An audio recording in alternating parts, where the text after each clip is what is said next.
Military Broadcast Radio, the station that's giving veterans a voice. Find us on the web at mbradio.us. Think of all that time. Every wait in the winter. All those hours no one else saw. Every sprint in the summer. Every sacrifice. Early mornings on the levee. Late nights in the film room. Bus rides to playoff games. Every bump in the road. Every moment of ecstasy. Every moment of doubt. Years wondering. Is it all worth it? It's all led to this. Man, I got this. It's a 60-minute drive for a 60-minute game. After all the miles we've traveled, we're almost there. After all the hours we've worked, one more can make us legends. After all that time, this is our time.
Caveman on the line. HG got the stats. No filters, no suits, just facts on blast. He seems like no nonsense guy. Like re-emphasize that for the Saints fans out there on TikTok. Caveman. What did you just say? The rebuild starts right now. Marshawn Lattimore's gone, so the defense, like we're not getting any better. To the left, got the edge and grind. We break it all Get it into down Smith. like What a pass! That's it! Danielle Smith with the game winner!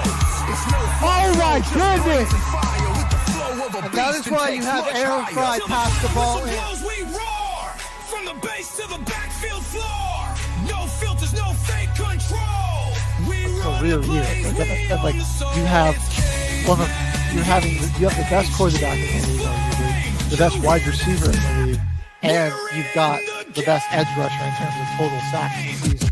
You're 4-7, and your playoff chances are hanging on by a HG on deck, stats loaded and primed.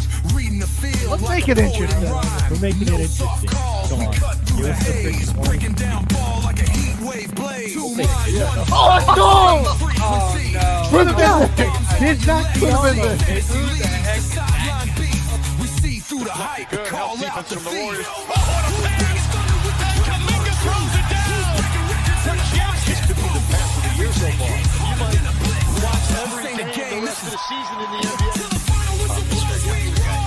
So don't you go saying that you're never going to see that. You're such a hater.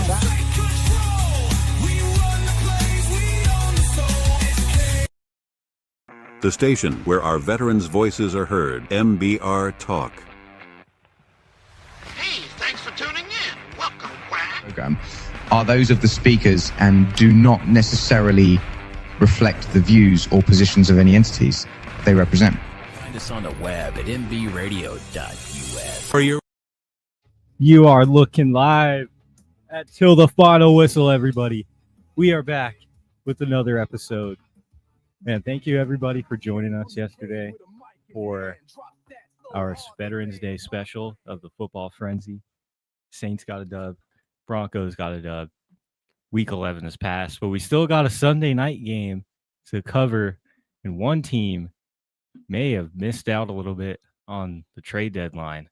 They got one guy in these positions, but he's not one of the greatest as well. Chargers traded with the Saints for Trevor Penning. Got to be one of our worst offensive linemen. We kind of saw it. He wasn't starting on Sunday. Saints had much more clean pockets, man. But they won against the Steelers on Sunday night. Defense was getting after the quarterback all day. Aaron Rodgers under pressure, under duress. HG, what are your thoughts on that game? Well, that Brian Park, thanks for tuning in. My thoughts on this is that you're mentioning the Chargers not making the most of the trade deadline. I really think the Steelers did not make the most of the trade deadline. They need another receiver. DK Metcalf is like just getting all sorts of double teams and bracket coverage on him. They can't get him the football. This offense just had no verticality to it. And yeah, we're seeing some of the Rodgers that was with the Jets last year Because it's garbage. Yeah, a lot of missed opportunities and inaccuracies. Didn't seem super comfortable back there. Whereas Herbert, he's just seeing a lot of pressure, and despite that, still delivering pretty well.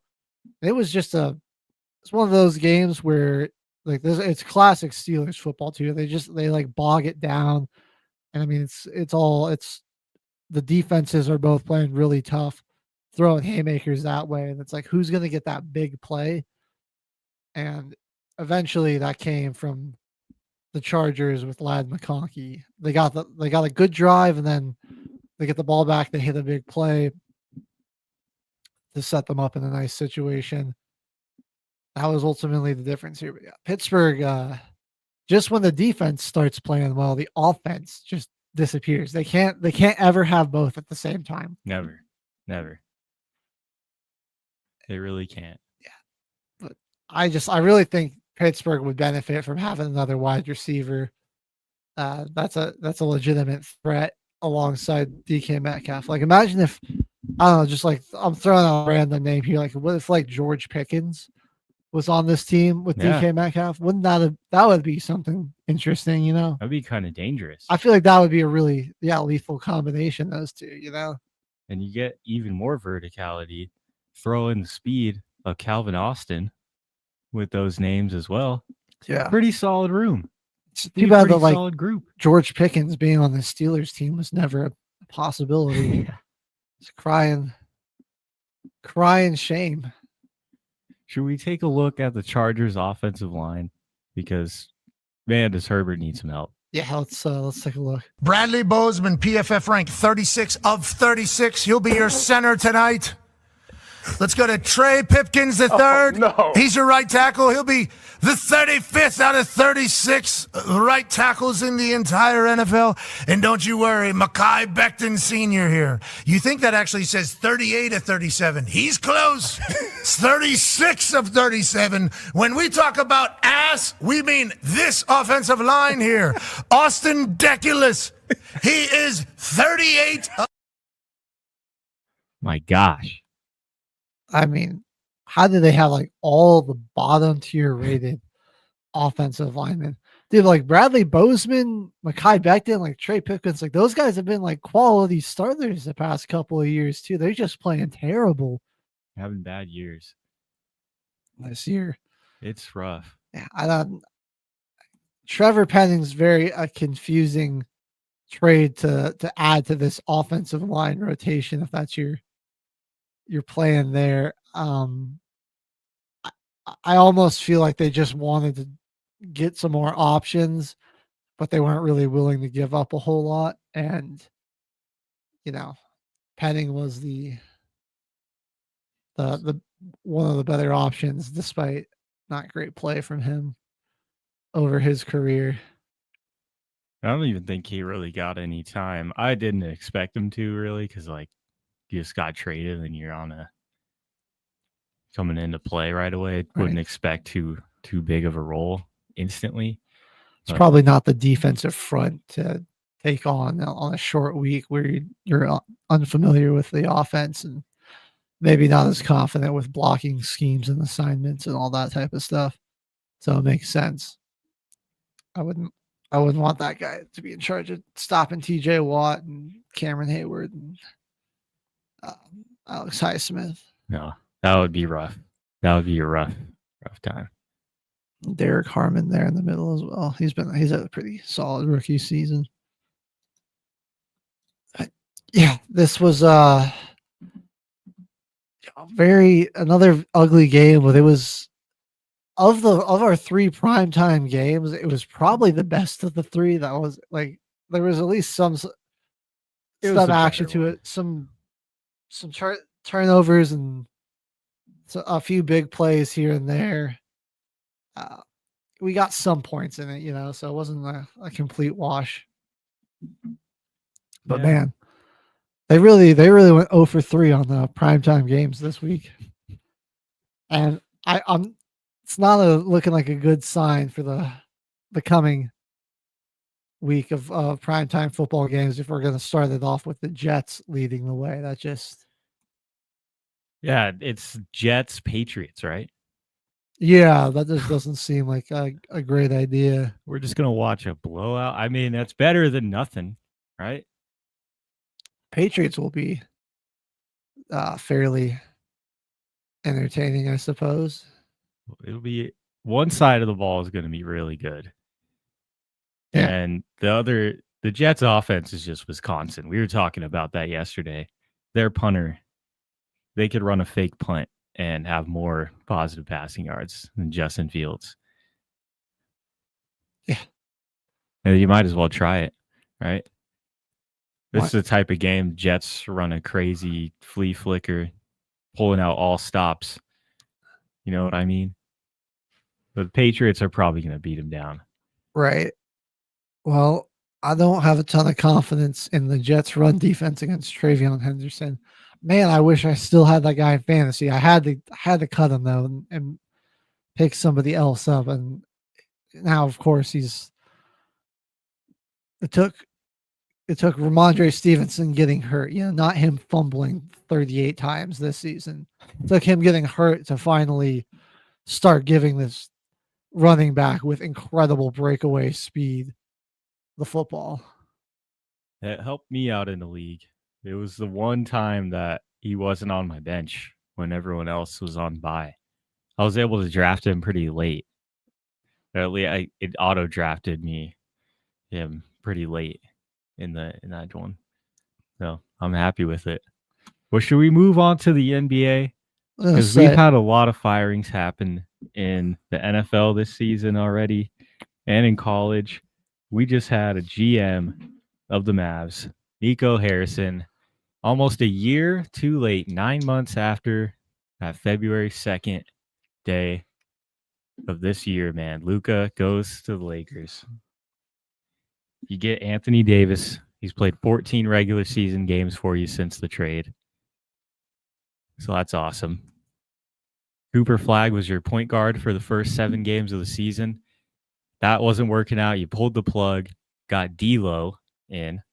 That wasn't working. And now you have Brandon Williams running your one. You're 3-8, and the Mavs are one of the lowest rated offenses in the entire NBA.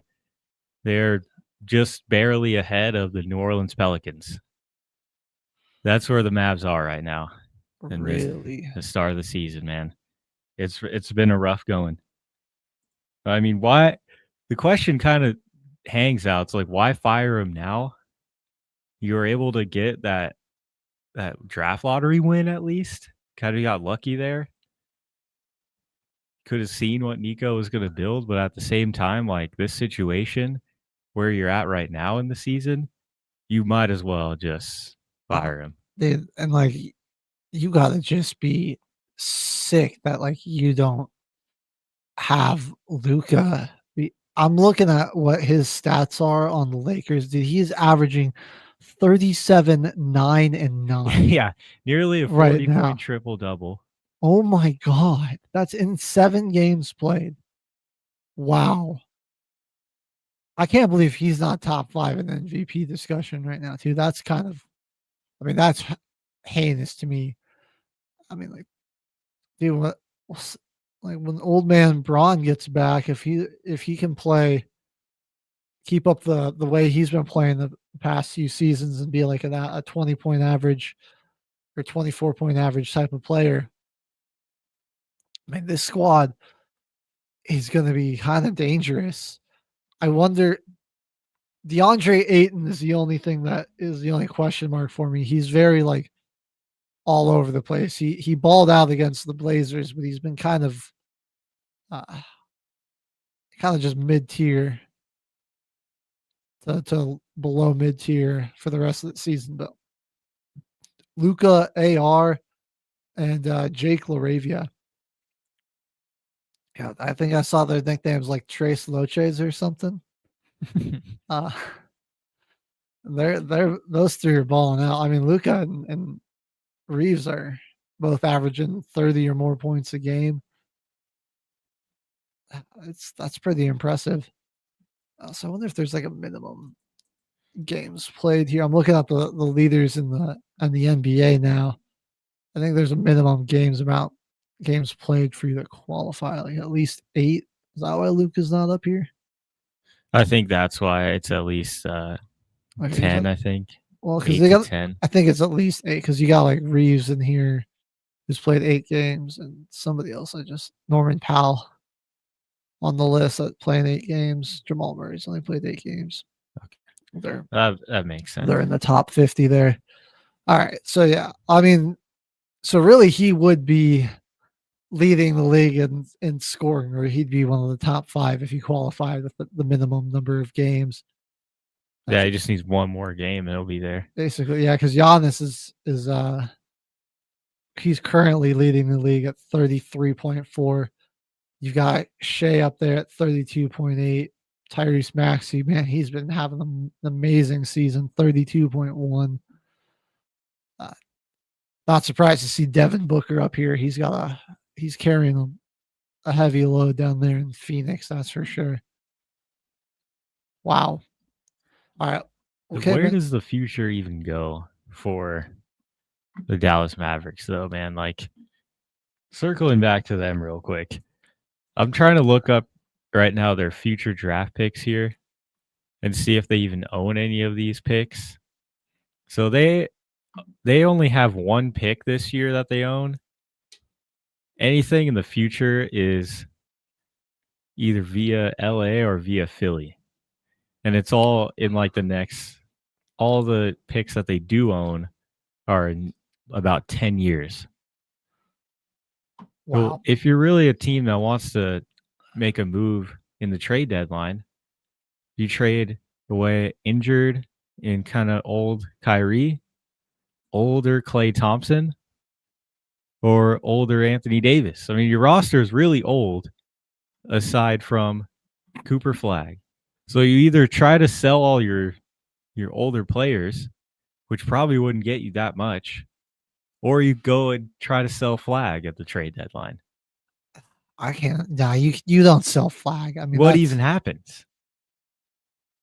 I think it's just another rough season. It's like a guy like can you get something for like Derek Lively? That's an option. Maybe Max Christie. He's kind of a young player who's got some upside as a solid role player. Oh man, like what about the PJ? Because I just like the other big names I'm thinking like Klay. Just the age is up. He's too up there to really pull you a lot. Maybe PJ Washington, you get something solid for. But like that's a guy you went out and got to like help Luka, and you traded in for him. They just don't have a whole lot there. I'm looking at Lively, maybe somebody you can ship. Christie, perhaps. Why is Dante Exum on this team? Najee Marshall, maybe. Dante Exum's on this team? Yes. Oh God. Making $2 million a year. I don't think he's even played for him yet. Dude, this is a PJ Washington show. Oh my goodness. But if that's the only guy that's really playing like super well right now, then that's gotta who you'd think they'd shop. Yeah. I mean, because like Flag's got he's got a ton of physical tools to be a really great player. So Just doesn't seem like Jason Kidd even trusts him. They just pulled the plug 7 games into him, like trying to run the offense. I yeah, don't even know if he starts anymore. like maybe they have the absolute worst offense in the league. The Mavericks do. They are dead last in points per game. Yeah, it's like 104.5, right? 107.1. Okay, it went up a little bit. It went up. Their per 100 possessions is like only 104 points. God, They're that bad. like near the bottom echelon of shooting. And I think of 3-pointers as well. Oh my God, they're the worst team at shooting threes. Yeah, this offense just has. They have no point guard. They have no really one to don't. actually run the offense. Brandon Williams is a rookie, too. He's only 25. And who else you might have an option to throw in? You got D'Lo, and you got Ryan Nemhard, who's also a rookie. He's 22 years old. You really, I mean, you kind of just whoever takes over is gonna need some time because this roster is in a peculiar spot. So they need to. All those young guys honestly need to just play. It's tough because you also feel like your back's up against the wall when you have like a player, a talent like Cooper Flag, that you don't want him to be stuck losing for too long because he's gonna want to leave. He's gonna want to go somewhere else. And it's like, what do you do to try to get him to stay? That's the question. All right. That's rough for them. I kind of wanted to talk a little bit about Monday night in the NBA because it was sort of a crazy night. Like I'm going to start with one of the least crazy things that happened, and it's still just kind of wild. Was Grayson Allen popping off for 42 points in a home victory for the Phoenix Suns. Killed. Oh my God. Yeah, the Pelicans are getting killed out there. That's another team where it's like, man, you've got even less excitement here. Like Fears looks like he might be solid. Derek Queen looks really nice too. And I feel like Trey Murphy's going to get traded to. I think if Trey Murphy goes to a team that's in kind of contention that needs some shooting and some defense, and you kind of get like a haul for him. Maybe, yeah, like Trey, Sadiq Bey, or Herbert Jones. They're going to be a team that I think is looking to sell, and you're kind of looking towards your future. You've got Derek Queen, Jeremiah Fears, Jose Alvarado, Missy. Like try to build around there. And I wouldn't honestly be shocked too if maybe instead of those guys, Zion is on the table for the Pelicans. Yeah. I've seen clips from back in those days, and the defense at the rim was extremely athletic, Charles. I agree. It was a really physical game, but I'd say it's a lot different now. You got to be a lot more of a perimeter defender nowadays. Yeah. The clips from those times as well, where the explosion of the three ball makes it a lot tougher to play defense in the modern NBA because you have to be able to guard on the perimeter. If you can't do that, you're going to get killed out there. And it's a little like when nobody was shooting threes, it was a little easier to just muck up the interior, and if you're trying to get to the rim, it's really difficult, and you have to be a really creative scorer. Now it's like you can Yeah, I mean, if you could be leaving like the backup power forward open in the corner, and that guy's like a 39% three ball shooter, and so he's gonna burn you. And so you're gonna have to bring somebody out there to guard him, and then that's gonna leave a lane to the basket. Bit of the evolution of the game there. That was some analytics and everything taking in. It's like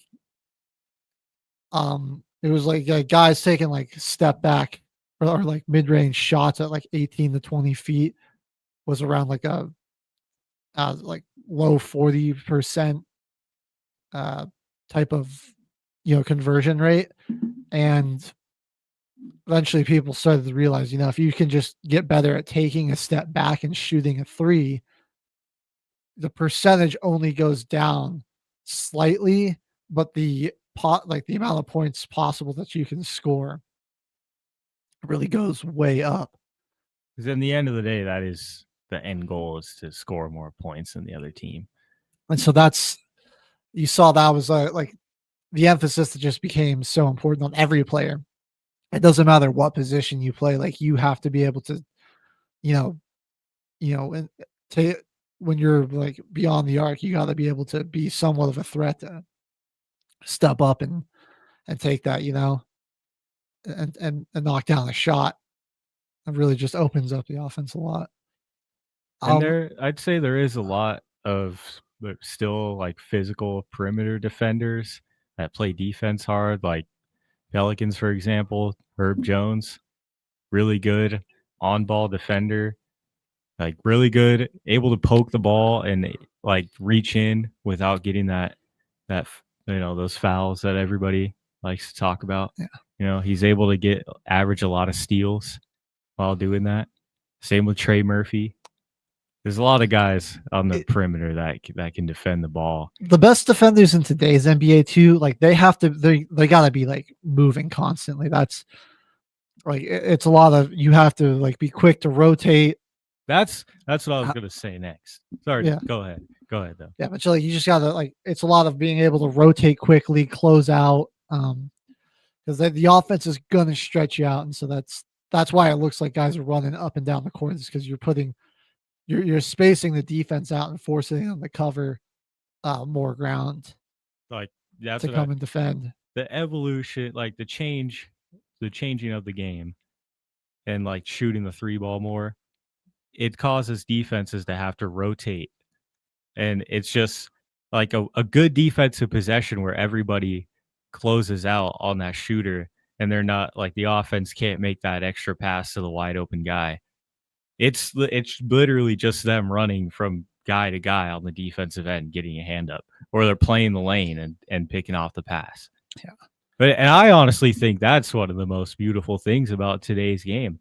Watching a group that's able to rotate with the ball and find the open man and just keep continuously move with the pass and not have an open shooter.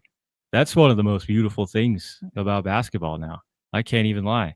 And I don't think, like, whether you compare like 80s and 90s type of basketball and defense and offense versus today's game and more modern era, I don't think either's like better or worse. It's just like the type of defense you'd have to play with, like the ability of the players. Like a lot of those guys that came up into the 80s and 90s NBA, like when they're growing up playing basketball, like the 3-point line was probably invented while they were still kids. And like, as you're learning basketball growing up, like the emphasis on taking a 3-point shot just wasn't there as much. And so that was something that maybe wasn't as worked into their game. Whereas nowadays, like if you aren't working in a bit of a three ball into your shot as you go up through the ranks of basketball, high school, college, rec league, whatever it may be, it's a lot tougher for you to make it on there unless you're like a giant 7-footer who's got like great rim protection and rebounding possibilities. You know what, Caveman? Another crazy thing that happened Monday night. We got old James Harden hitting a triple double. He got 35, 10, and 11, but it was Vit Krejci popping off for the Hawks off the bench, scoring 28 points. Let's go. Helping lead them to a victory. No, what's his face? No Trae Young in this one, out with an injury. Just Kristaps Porzingis and Zachary Reich this year leading the charge, along with Jalen Johnson. And then Krejci just going crazy, was 8 for 10 from 3. And I kind of just an example here of like why it can be a little like why offense is more prevalent. It's just like, a guy like this guy, Vic Krejci, guard coming off the bench, is just because he's such a knockdown shooter. Made 8 threes. 8 threes, and it just really put a ton of stress. This was a low scoring game, 105 to 102 as well. It just can put you in a lot of stress. Now that some of the real craziness, I'll skim over some other stuff that did happen. Ant 35-point night to take down the Jazz. Not too crazy there. 35, 6, and 6. What a night. Mavericks got into a close one with the Bucks. 38-6 from Antetokounmpo. Cooper Flag had one of his better games as a pro, scoring 26, grabbing 9 boards. Okay.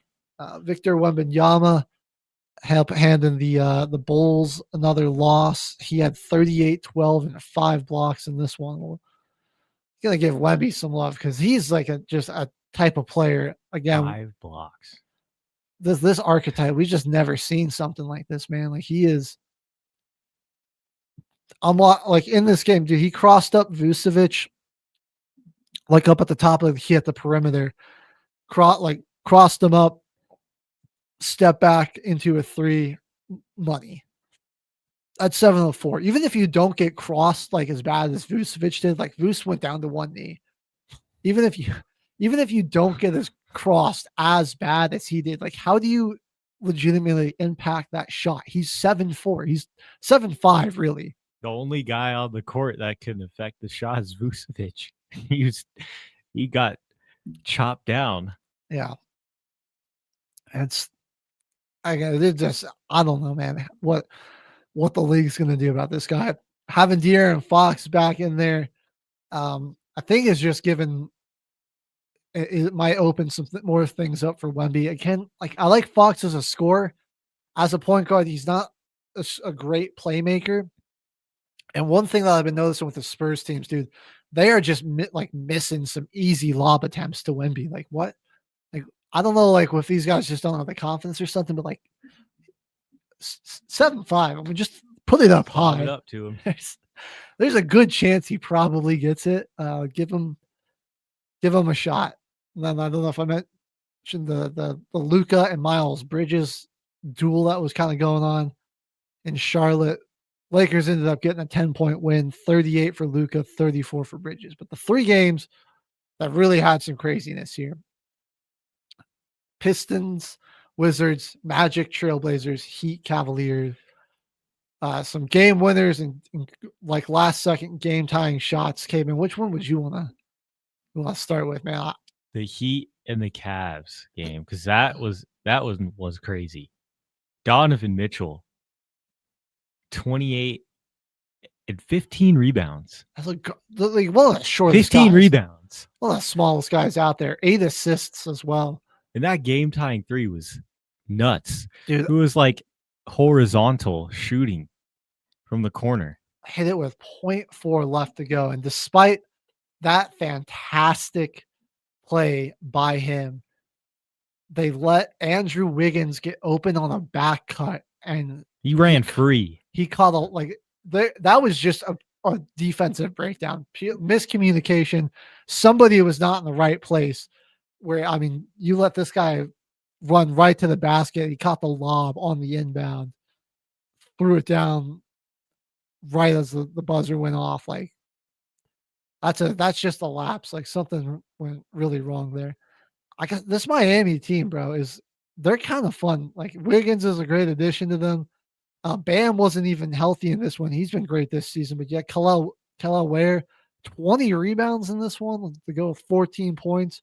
Norman Powell free from the shackles of the Clippers, and Eric Spoelstra is really utilizing him well. He's having a good season. He's like He's up there in terms of top scoring players in the NBA. I believe he's like top 15, top 10, somewhere in there. He had 33 in this one. Jaime Jaquez is really starting to blossom into really like this is. I think this will be like a big breakout year for him. Where we're going to really see like the best type of player he's turning into, man. But 22, 13, and 7 in this one. Like he's just Oh gonna. my gosh. Yeah, dude. We're gonna see a number of triple doubles from Jaime Jaquez this year. I Off think you the should bench too. think you should be ready for that. And yeah, this to just put a little bit of a spotlight on this Heat offense is currently the number one offense in the league, averaging 125 and a half per game.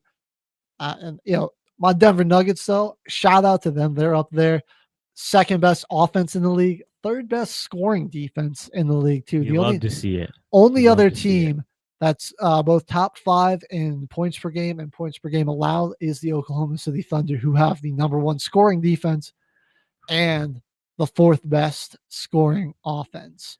That makes sense, though. I'm also just, bro. I'm just scrolling down some of these team leading lists. Nuggets second best field goal percentage by team in the league, fourth in the league in team rebounds. We are second in team point differential. Let's go. The only thing we're not a part of All is the blocks per game leaders, and that's really because we don't have a true rim protector type player. We are like, I mean, I imagine, I don't think they have it on here. They don't have assists per game, but I imagine we'd be near the top as well. They have bench points. Because I know we're averaging about 40 points per game, I think, our bench. It does not look like it. Let me see if I can find, maybe if it's down the page a bit. Been we were saying this off the air yesterday in the morning before we started the football frenzy, but is this the best? Is this the best bench unit in the Jokic era for the Denver Nuggets? I think so. I think, and like, this is maybe a hot take, but I think this is even better than the one we had when we won the championship. I've seen, like, we've had games where Jokic has come out with like 4 minutes to go in the first quarter, and he doesn't come back until there's like 5 minutes left in the second. That's rest him a ton of time on the bench, and normally, like, and he's coming back in with the lead still. Like, the team is still up. I mean, it was like every time you had to sub him out, you just had to hope that and pray that it wouldn't collapse. And like now, you've got like something. You've just got a way better unit to stop things from falling apart when he's off the floor. Having an actual backup center is such a big thing too. Like, he was basically the only center on our team for such a long time. And Valanciunas has been fantastic. Dude, wonderful. He was a wonderful signing, dude. That was the best move of the offseason for us. Other than, getting rid of MPJ. Right. It was just getting rid of his contract opened up so much more for some free agency. Having Bruce Brown back is huge. He's shooting the three really great. Tim Hardaway Jr. has been lights out from three. Those, you can even have like Murray off the floor for a bit, and like those guys can hold it down as the point guard and ball handler. It's really good. Made some money to re-sign or extend Christian Braun, and he's playing like it. He's been really, really good here. And I mean, the results are showing up right now. As I mentioned, like, that team just has we're like top 5 in a lot of statistical categories as a unit. It's a good start right now for us. And hey, that doesn't mean Jokic has been worse by any means. It just means a lot has been taken off his plate. He's still doing a whole lot for the team. He's leading us in points, rebounds, assists, and steals. So he's still he's still a monster out there. He's averaging a triple-double right now also. So let's go. 26, 13, and 11. He still gets a triple-double. He still does his thing. He just doesn't have to play the entire game anymore. Right. And I mean, there will just be nights where, if he is a little off, or in a game, or sometimes he can start be a little off to start the game. That doesn't just put us in an almost insurmountable hole. Like, other guys can step up, and he's averaging 26, but we have a number Murray's not far behind him with 22. Aaron Gordon's averaging 19. CB's averaging 12. Gordon's actually averaging 20, to be honest. Yeah. They're looking like a really dangerous team. It's been fun to watch the Nuggets, man. I know Cam Johnson hasn't really exploded on the stat sheet statistically, but I think he's just is a bit of a better fit. Because he's not like a player that's looking to score right away. That's not his tendency. That's not really his role or what, how he plays as a player. So that's he's looking to maybe get a rebound or pass the ball, keep it moving. So I think it just works a little bit better with how this team plays. Another team that made a big splash trade, though, in the offseason, finally maybe seeing some payout from it. Desmond Bane on Monday night burying a game-winning three-pointer with the score tied. This was also a crazy shot, he was kind of sideways, almost shooting it off of one leg. It was like the Peter Griffin corner three. Yeah, fading away in the corner to the out of bounds line on the baseline. Yeah, and he wasn't in the corner, but he was definitely not sunning with the basket. And he was deep from the top of the right key, or top of the right, just above the arc, and just buried it to go long to cap off a 22-point night. Yeah, for the Magic, it just hasn't really been working out for them. I thought they'd be a lot better. They're still a solid defensive team, but their big problem is I think Paolo still wants to be the primary ball handler, and I think they got to get away from that some more. 28 points for Paolo in this one. Yeah, that was a crazy game-winning shot. And then, just because we're getting a little short on time here, the Blazers and the Pistons and the Wizards. This was an insane game. This one, I saw that it was the game that the only game they were playing on Peacock that night. And I was like, really, this is the one that got the cut? But man, did it not disappoint. You had Cade Cunningham with a 46, 12, and 11 triple-double, also 5 steals and 2 blocks. He did this on 45 shot attempts. 46 points on 45 shot attempts. It was not falling, but he kept at it. Got to the line 18 times, hit 16 free throws. CJ McCollum went off for 42 points. You had an Alex Sarr 15 and 15 double-double. Duncan Robinson, solid night shooting from 3. Jalen Duren with a 19-14 double-double. Javonte Green, 11 and 11 double-double.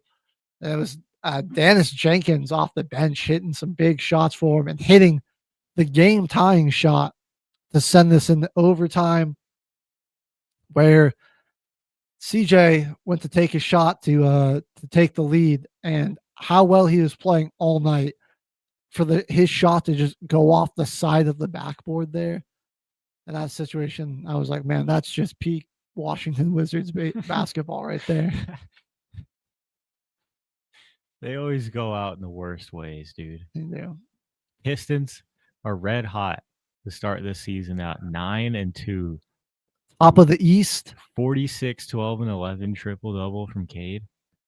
I mean, yeah. This guy's unheard of. They're looking really good. Dude, that Cade Cunningham, Jalen Duren pick and roll is looking nice. That's going to be a dangerous combination. Those guys have been pretty good together. He's all like year. he's like Ben Wallace without the fro out there, dude. Dude, for real. Rolling to the basket. And I like know a bit of an Pistons fans are happy. he's a bit of an undersized center as well, but he's like a great defender, and he just gets up, rolls man. to He's physical. roll into the basket, and he can low key kind of ball handle there too. I mean, he'd be dropping some dimes every now and again. Like he's got some vision for a big fella. But yeah, Pistons have climbed to the best record in the Eastern Conference. Them and the Cavs are top 4. I saw that coming. I thought the Hawks would be a little bit better. They've gotten off to a slow start. The Bulls for a while were looking good. They got off to a 6-1 start, but they lost 3 straight. 3 straight. Kind of called that. I saw that coming. The Sixers cooled off a little bit. The team that's really surprised me, the Miami Heat are up here. I was, with how the season ended after Jimmy got traded and then the Terry Rozier gambling investigation, I just was worried that there was going to be too much, drama, and there was like an internal collapse going on there in that organization. But they have come out to a really good start this season. Like I said, I think they got rid of the bad, honestly. The best offense in the league. And yeah, I mean, kind of just a fresh start going for him here. That team's looking really. I think they're really more dangerous. loyal guys, and they're more locker room guys are the ones that are still there. Honestly, Jimmy wanted out. Jimmy Butler wanted out too bad. He was the only reason that it was bad locker room then, was because he just wanted out. Shifted over to some of the standings in the West here. Bottom feeders in the East, just to point out, Brooklyn, Indiana, Washington, all 1-10, man. Wow. Those injuries really got the Pacers. Yeah. It's been rough. On the West bottom feeders, not as bad, but Sacramento, Dallas, not having great years. New Orleans is looking pretty bad. LA Clippers are down there. And then the Memphis Grizzlies. John Morant, is he going to get traded? Where to? I don't know, but I think he wants to. He's not playing. He's just not even trying. What's a team that might benefit from a point guard? Orlando Magic, but they just gave up like 5 firsts for Desmond Bain, so they have no assets. Yeah, I thought he was going to be their point guard to trade for. Toronto maybe wants to make a splash. They're having a decent start to their season. I'm seeing a lot of buzz for him going to Minnesota, which I kind of see. Have Mike Conley kind of coming off your bench, and have John Anthony Edwards out there together. That would be something interesting. Those are 2 like really downhill slashing type of guards. Like they like to get to the cup and score. They can shoot, and they got a good mid range. But like those guys, you give them a lane, they are going to attack the basket downhill, which that would just be a lot of fun to watch. I mean, we would just see some crazy posters coming out of that. Those would things. Be awesome. I don't like the Minnesota Timberwolves. They're one of the Nuggets' biggest rivals. And even I got to admit, like that would just be some peak basketball. That would be sick.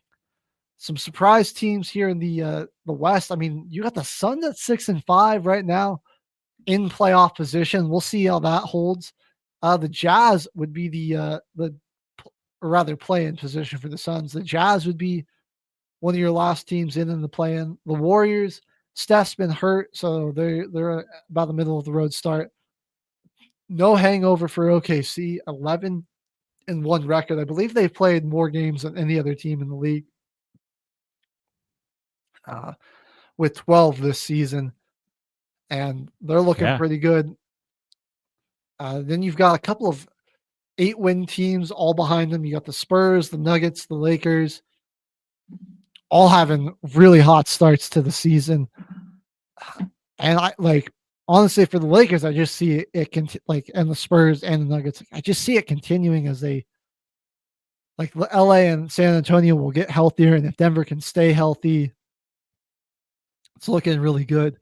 We'll see if Houston and Minnesota can keep pace with those top 4 and fend off the teams behind them here as we go. But be interesting to see who's going to hand the Thunder their next loss. They're off to a red hot start. Well, we've been going for a while, Kevin. You want to go ahead and hit our first music break? Let's do that. And when we come back, everybody, we got a little bit of NHL. We got a fight to show everybody that happened last night between the Capitals and the Hurricanes. And there is a lot of 7-footers in the Big 12 right now that are going off in college basketball. Colorado State, Arizona State, they've all got a guy. We'll be right back, everybody. Stay tuned.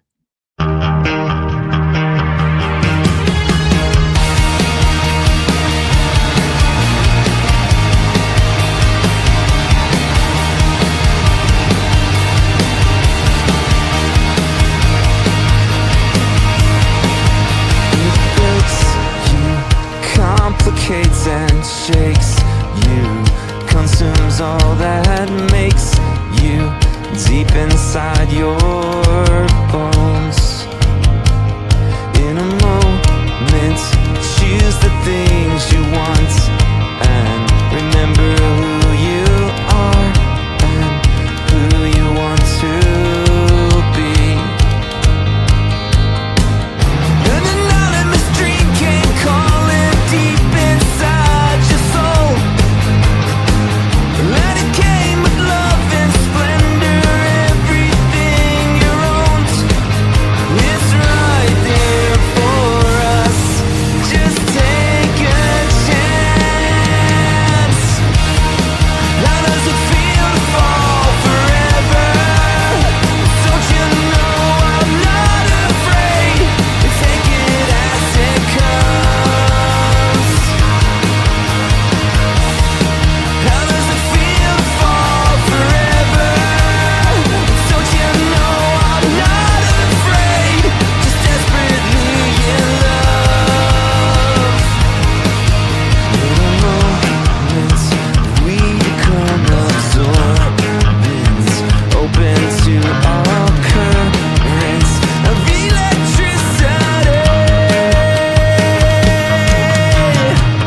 An anonymous dream came calling deep inside your soul. Let it came with love and splendor, everything you owned. It's right here for us. Just take a chance.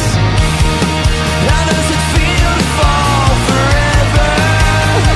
Don't you know I'm not afraid to take it as it comes? How does it feel to fall forever? Don't you know I'm not afraid? Just desperately in love.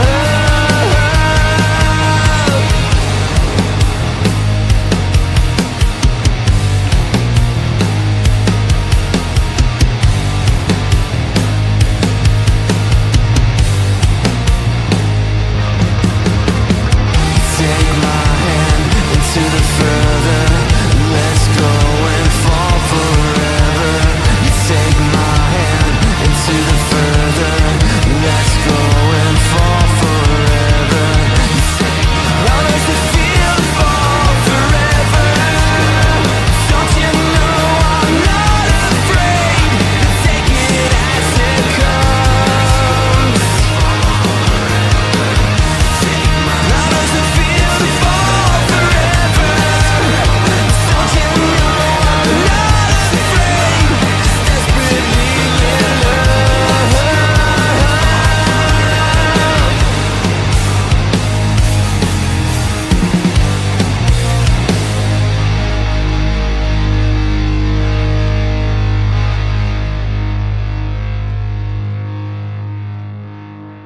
The station where our veterans' voices are heard. MBR Talk. Hey, thanks for supporting our channel by watching and listening. Find us on the web at nbradio.us. All right, ladies and gentlemen, we are back in the house till the final whistle. And let's get into a little bit of NHL coverage because last night, Capitals kind of beat down on the Carolina Hurricanes 4-1. But boy, do those Canes rally for their teammates, man. Last night, Frederick Anderson took a big shot got taken out on a goal attempt. It was kind of a dead play. They were about to get it out of the corner. It was a well defended shot. And he just got taken out. Canes responded then with a huge team brawl, but it just wasn't enough to get it done. 104-46 in your works pick 'em, Kyle. We are kind of lucky because you're on a roll right now in ours. He's doing pretty good. You've already almost caught up to me in our current pick 'em. He does know how to pick him. I'll give him that. That's right. Do you guys want to check out this team brawl real quick? Yeah, let's get a look at this brawl. This one, Anderson goes to knock it down, and then Anderson is run into by Dowd. And Walker has a few words, and Anderson not happy. He goes after Dowd, and now he's going after DeHane. That's encouraging because it shows that Freddie Anderson's okay. And now Jackson Blake and Faravari. Look at these two. And Stankoven will take Faravari. Stankoven dropping the mitts with Martin Faravari. Down the ice they go. They still come back up.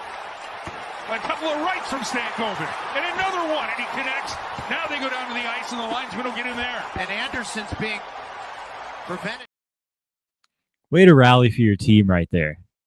Way to rally for your team.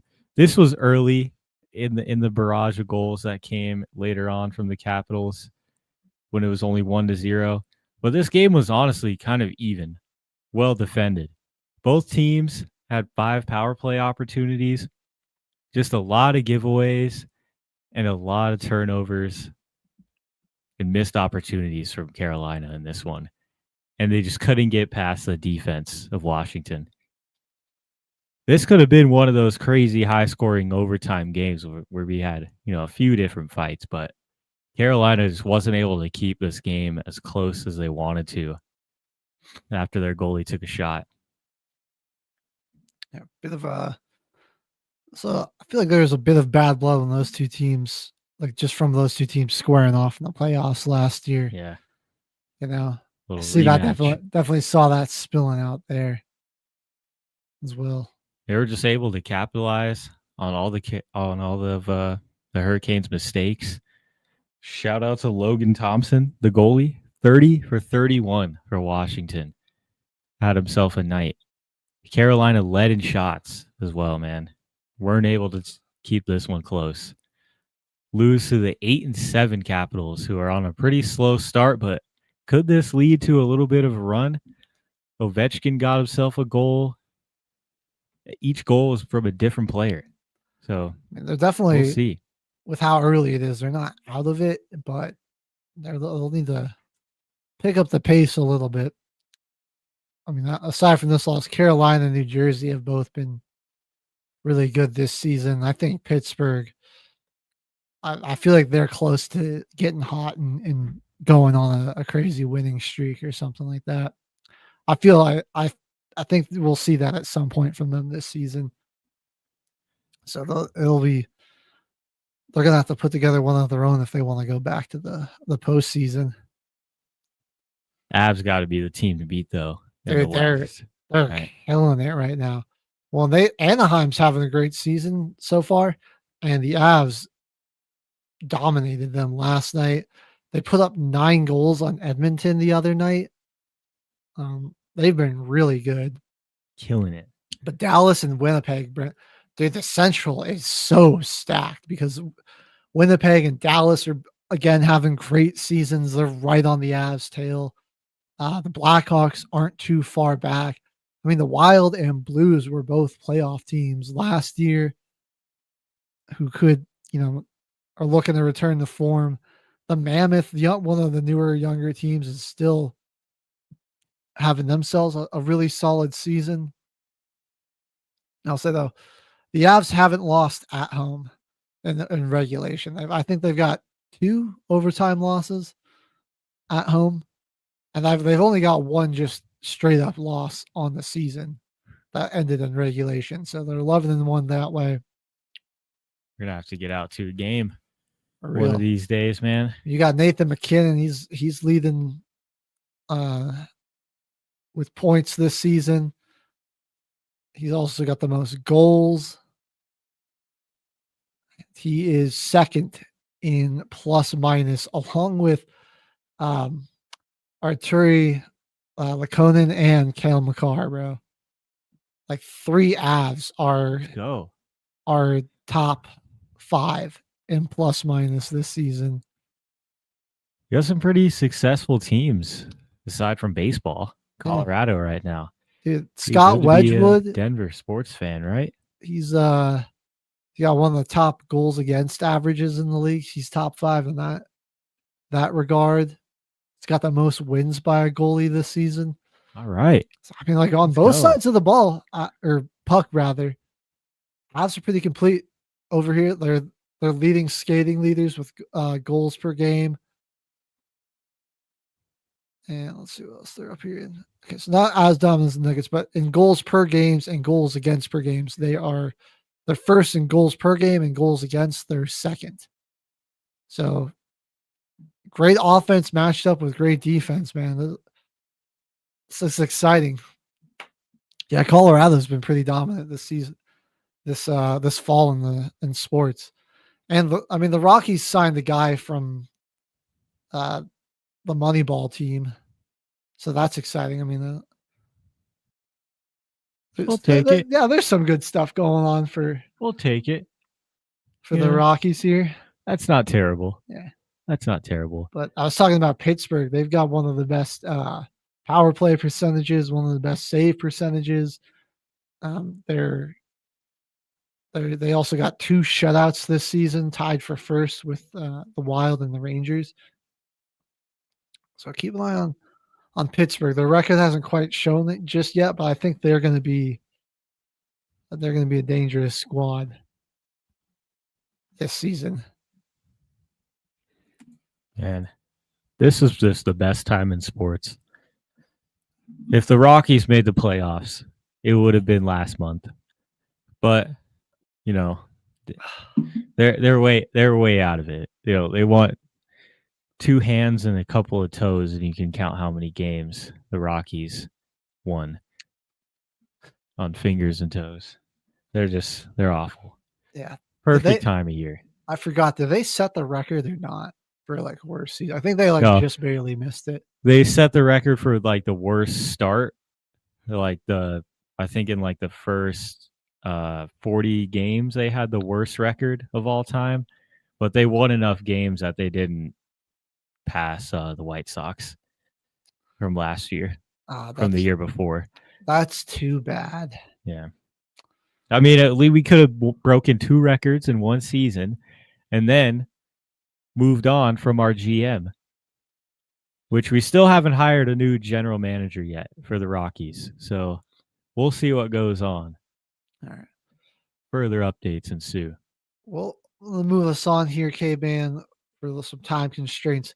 We've got men's basketball tipping off for college. Which team I'm talking about this week. Oh, yeah. Only a few games to start the season. Looking at the top 25 here, St. John's coming off a loss. I believe it was to who did they lose to? Was it I think it was Bama. They played Bama earlier in the week. They're coming off a loss to them. Louisville beat Kentucky last night. You had Illinois getting a big victory over Texas Tech. Gonzaga took down Creighton last night. So we've had some solid top 25 matchups. And then, Monday night, it was Iowa State getting a victory over Mississippi State. I'm trying to find that St. John's game. It was Alabama. This game, man, both of these teams are going to be crazy on offense this year. If this game's any indicator, 103-96. Arkansas was defeated by Michigan State. So, we've already had some pretty premier matchups this season. Looking at your top 25, Houston still sitting up at top. The reigning champs, Florida, are 1-1, sitting at 10. You've got some teams that are looking to be powerhouses again. Duke, UConn, Purdue. rounding out the top 4 in inverse order. Arizona, Caveman, your Wildcats. Just wait till I get to them. They're at 5. 5th team in the country. Michigan at 6. BYU at 7. Bama 8. Kentucky 9. And and Florida at 10. It's going to be an exciting season, that's for sure. I'm ready, man. And some of your best players so far this season, JT Toppin back for another year at Texas Tech, averaging 33 right now in 32 games. Villanova's got an impressive big man, Duke Brennan, leading the nation in rebounds. Braden Smith running it back at Purdue, doing what he does, leading the nation in assists per game. Yeah, so some familiar faces, some exciting new ones coming up as well. I forget his name, but BYU's got a dangerous freshman. Oh yeah, AJ DeBonsa. DeBonsa, that's his name. I think they may be a little bit overrated. They're just a young team. They're really fresh. And I don't know how that's going to work out for them when it comes down to the tournament or those conference tournaments. I think DeBonza is projected as like a one and done type prospect.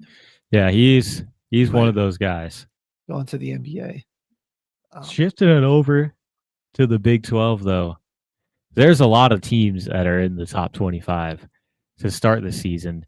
And Kansas looking to be pretty solid. They may be one of those dark horse teams that you pick later on. They don't have as much hype as they've had in previous years. But my squad, the main update that I have for Arizona, Bryce James, looks like he's going to be redshirted this year. They played Northern Arizona last night. They were up by 40. They were letting the walk-ons come onto the floor, man. Bryce James out. Whereas the fans wanted to see him. They were chanting Bryce James. Unfortunate that he's probably going to be redshirted for the rest of the year. Didn't come in when they were up 40. But they've got a big game coming up. That 5th team in the country. Continuing their non-conference play on Friday with a throwback to Pac-12 basketball, man. Arizona is visiting UCLA to play the 15 Bruins, man. This game, it says that they're heavily favored, man, but this game could definitely be a trap game for Arizona. This would be one that they drop. They're obviously going to have a big game from Koa Pete. He'll give his 20 on 50%. You know, he'll have a good night. But they got to watch out for the rest of this UCLA team because they're going to be there. The Big Ten isn't a slouch either in college basketball. So this is going to be a tough game.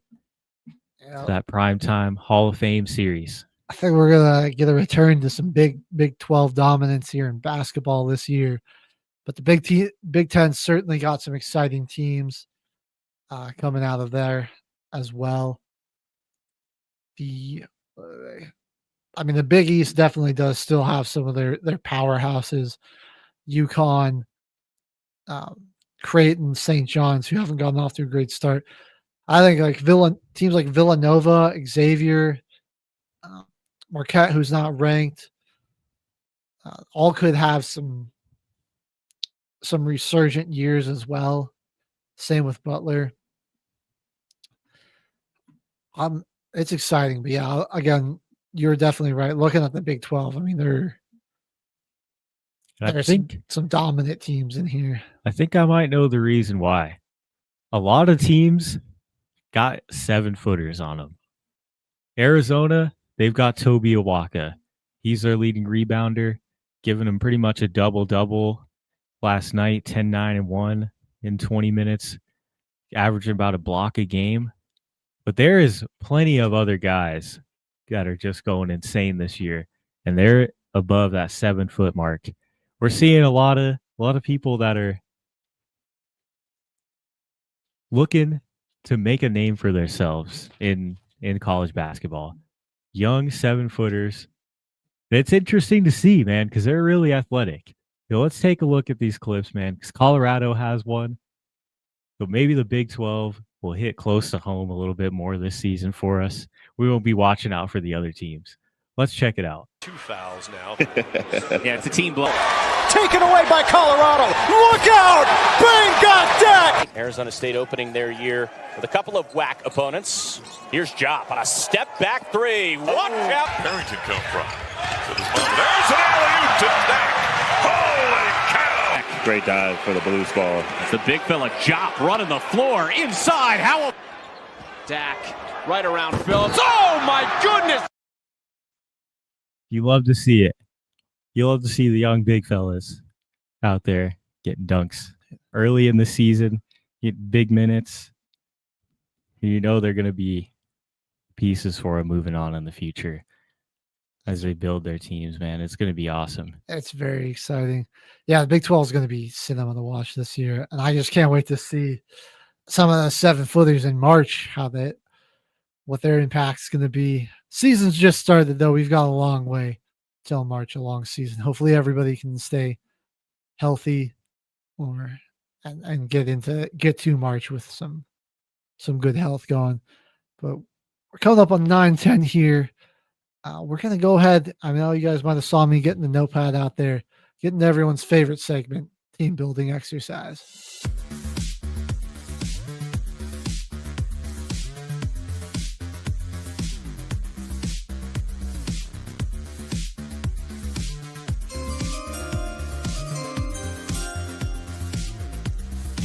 I'm putting together a special team. Back at it again. 20 running backs, all-time career rushing yards. We want 300,000 total. And again, the rules are send in 4 numbers to double. We changed it. And then our wheel, of course, we've got every team on here, as well as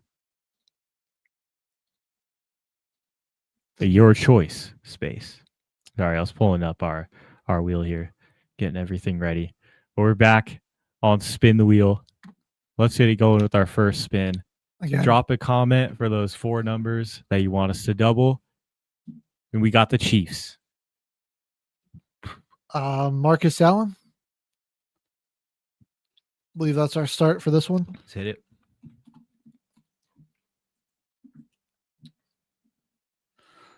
That's going to give us a good start to this one with 12,243. And now we've got the Cincinnati Bengals. Already, that is Corey Dillon, right? Yep, that was Dillon. We learned that one last week from Mohawk. That's a perfect spin right here. Always. St. Louis or LA. Sure not to forget about Corey Dillon. And we got our numbers here. Shout out Brody.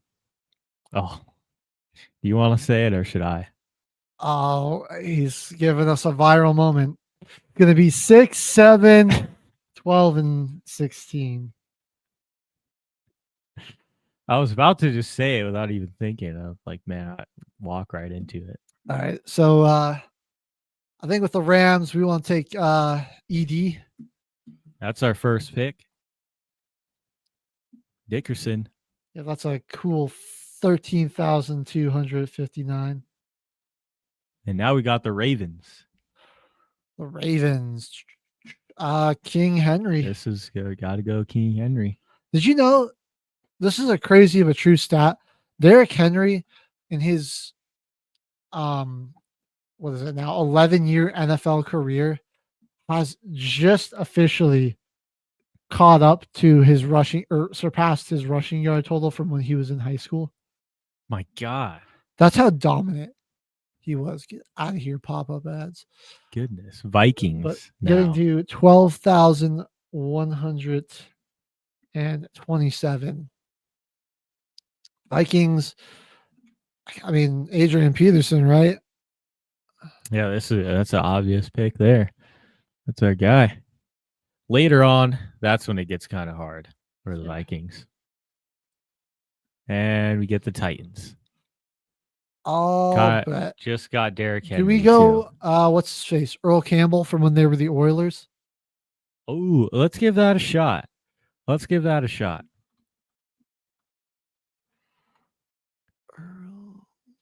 Earl the Pearl Camel. I mean, he had a pretty long career. That's not a bad one. We get 9,407. Okay.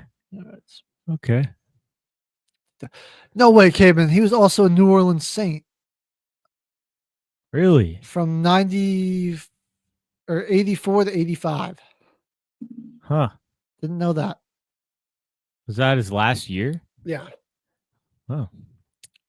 That's a good poll for later on. Bengals again.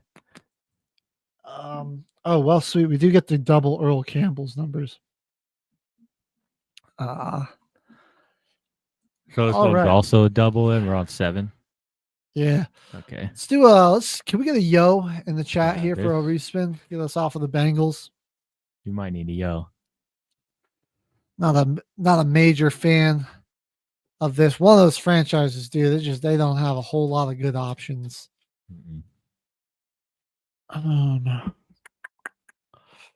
Because it's garbage. Trying to think if there's somebody I'm spacing on here. It's like Corey Dillon. That's about it. I mean, we could maybe go Joe Mixon. That's going to be around 8K, I believe.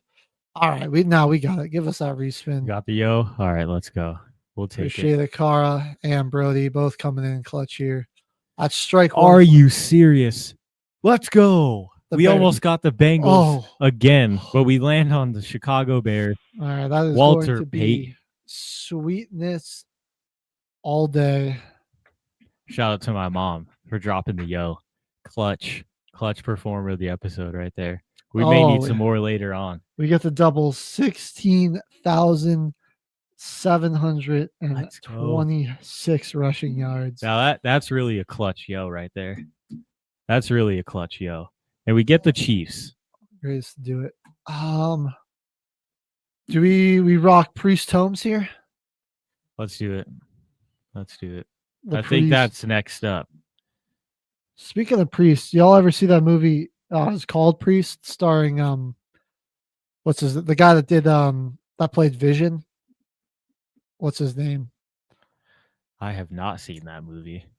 No. It's fire. I'm blanking on his name. Paul Bettany, I think. But he was Vision. He played Vision. They're vampires that are just jacking up the planet. So they're these like super soldiers that are also like religious leaders.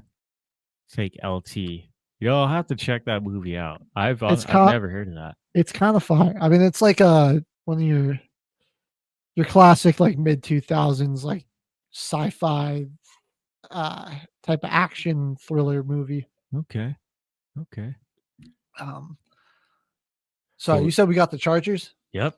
Okay, we'll be going LT. Easy money right there. On that. I had to let that one soak. Up there. We hardly ever get them. Yeah. Let's go, man. Frank Gore. We get the Niners. Yes, sir. San Francisco. That's good back-to-back spins right there. 3 in a row, actually. So bang, we get 13,684, and we also get 16,000 even. There we go. We got the Niners again. Dang, man, I was just talking about this guy the other day, and I can't remember his name. Good. Started with a G, I think. Man. It was last week? No, it wasn't last week. I saw a video about him on TikTok. I spaced his name, but it's not coming to me. We're gonna have to go with somebody else. Who else was a solid Niners running back? We got CMC. CMC. Why am I just blanking on the Niners? Yeah, dude, I don't. I don't know, man. It's I think we might have to go with CNC. That might be the pick. Wait, hold on. Hey, Brody knows what movie I'm talking about. Hey, there we go. Oh, I think I got I think it's Garrison something. Let me I'm gonna type it into Wikipedia. Garrison, let's see. Let's see.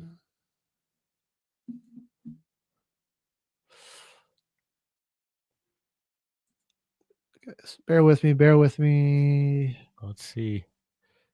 Hey, Garrison Hurst. That's what it is. Garrison Hurst. All right. Let's try it out. Let's see his total. I could not remember his name for the life of me. And then it just came to me. Ah. So we got the freaking Titans again. Dang. All right. Garrison Hurst was all right. He was 7,966. Got the Titans again? Yeah.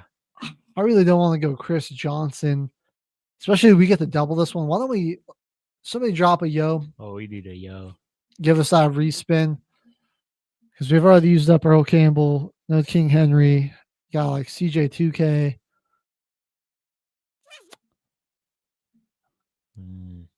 I mean, man, did Sean Alexander? Why do I think like he played there when he was washed up? We might go.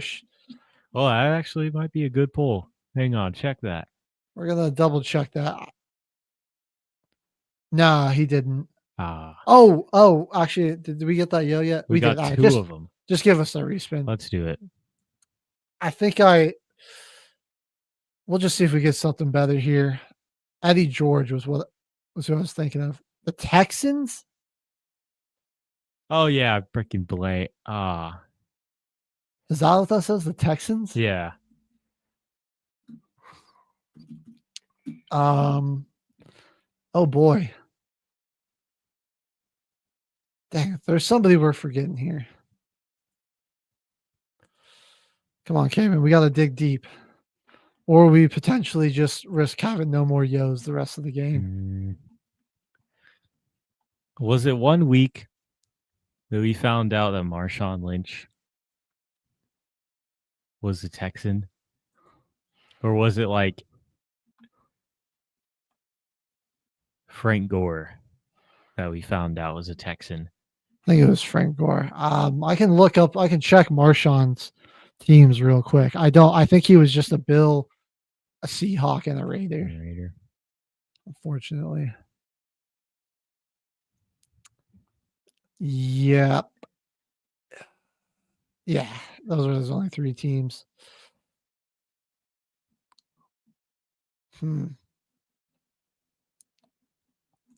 I got nothing, man. I know, dude. I think we kind of fumbled. Could have gone with Eddie George on the Titans one. He came to me just too late. Crap. Yes, we might just have to go Joe Mixon. Yeah, let's just go with Joe Mixon. At least he's doubled. That'll stop the bleeding somewhat. Oh. Here we go. This is the wheel just taking over and going maximum pain. Got the Bears. Again. Oh, that's not awful. We can go with At Forte. Oh, Mixon's got like 7,428, so we can That's get not the double bad. that. Yeah, well, let's go Matt Forte. I don't think that's a terrible option. Yeah, it was all right. Keeps us alive, I think. 9,766. Saints here. Well, we got Adrian Peterson. So go Ricky Williams. Ricky Williams. That is 10,009. Ooh, we almost landed on your choice, but we'll take the Patriots. I believe Steven Jackson was there, right? I think so. I want to double check that before we do the search, but before we lock it in. Okay. Let's see. You want to give me the NFL player? Okay, there we go. Yeah, sorry, he was a Patriot. He was a Patriot for like the final year of his career. We'll take that. All right. Now Jags. All right. I'm blanking on his name, but is it Fred Taylor? Fred Taylor. Yeah. That's who we got last week. All right, we get to double this one, so that'll be a good pick. Solid. Let me write down Fred Taylor, grab his rushing yards. All right, we got 4 names left to pick from. And one of them is going to be from the Titans. So I think we'll go Eddie George now. It spun back to the Titans. Do we want to try to get another Yo, or do we want to do Eddie George? I said we go Eddie George, man. I think that's I keep forgetting about him, but he was a beast. Eddie George. Yeah, bang, that's 10,441. We would have gotten a double that if we didn't fumble. Dang. That's unfortunate. That's all right, though. Because we got the Cowboys next. Oh. And we can just show Emmitt Smith. Yeah. That'll help with our. That'll help the average. 18,355 will always help. Panthers. The Panthers. We got one more, Yo, don't we? We do. I say we use that. Let's get off of this one. Drop a Yo. Somebody help us out. We could use like Jonathan Stewart or D'Angelo Williams, but I think it's just more beneficial if we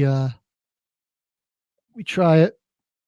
Try a different name for one of our last 2. We gotta hope that we can get a better spin in Carolina here. Somebody drop a Yo. Carolina's got to be one of the worst teams to do from this, because they've got a better squad. There it is. Spin to win it. We got 2 more left here. Saints.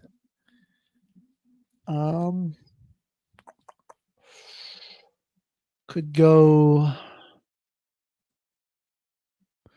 Mark Ingram potentially. I think Mark Ingram is going to have the most now.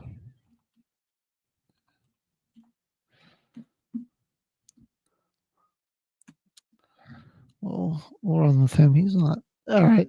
8,000 111 yards. That's not terrible. All right, we got one more spin here. Kamara is nearly there to being our leading rusher, but it's a lot of receiving yards that he's gotten in his career. Well, let's see. One final spin here. And it's on the Cowboys. Mr. Herschel Walker, I suppose. Let's do it. That's not a bad final spin. That'll give us, let me see here. That's not a bad final spin. Where is he, Herschel Walker? I can't lie, this week's wheel not as bad to us. Didn't have too many repeats and just absolutely brutal spins. But Herschel's going to give us a cool 8,225. So not terrible. But we're going to go ahead and hit our third and final break. Give me a chance to add up all this. So stay tuned. When we come back, we'll let you know if we passed or beat this week's challenge. And then we'll have our week 11 NFL picks coming up for you here on Till the Final Whistle, presented by Military Broadcast Radio.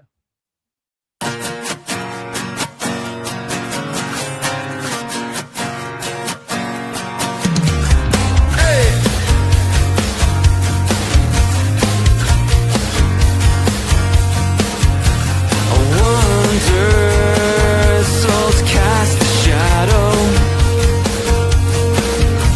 when they leave the host body. I wonder if you could feel the ocean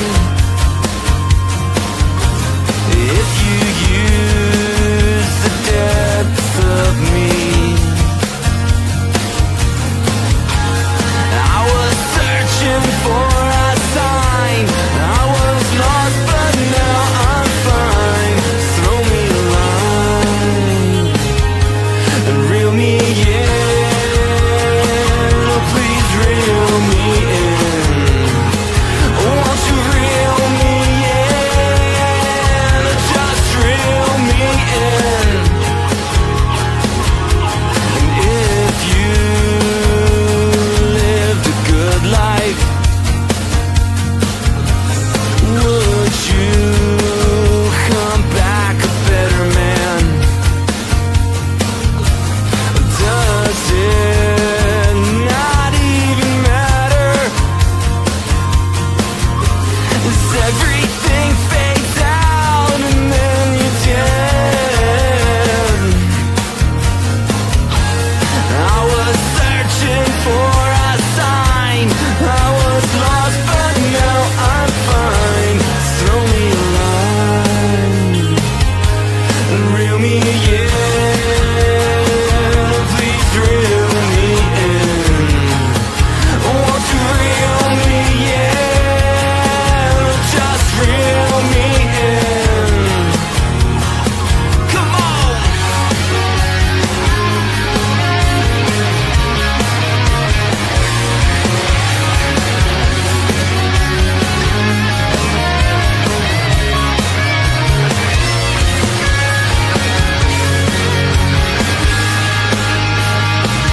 Won't you reel me in? Please reel me in. Won't you reel me in? Just reel me in. Oh, I'm lost, searching for some meaning. Come on, break down, catch another feeling. Come on, I'm lost, searching for some meaning. Come on, break down, catch another feeling. And you gotta reel me in. Oh, please reel me in. Just reel me in.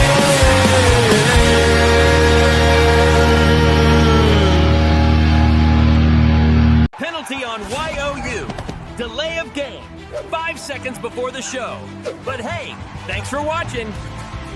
The station where our veterans' voices are heard. MBR Talk. Find us on the web at mbradio.us. You are looking live at Till the Final Whistle, everybody. We are back again from our final music break. And HG, man, he's got some unfortunate news for everybody. Go ahead and tell him. Didn't quite get there this week, either. We just suck, man. 263,208. We didn't get two great doubles, like getting Mixon and Campbell. Because it's garbage. Weren't stellar. If we really want to get like somebody probably that's like 12K or higher, honestly. On those doubles, yeah. That's just like, that's where we can get a big splash and a big jump, but that's like 18,814 when you double Campbell's rushing totals, 14,856 when you double Mixon's.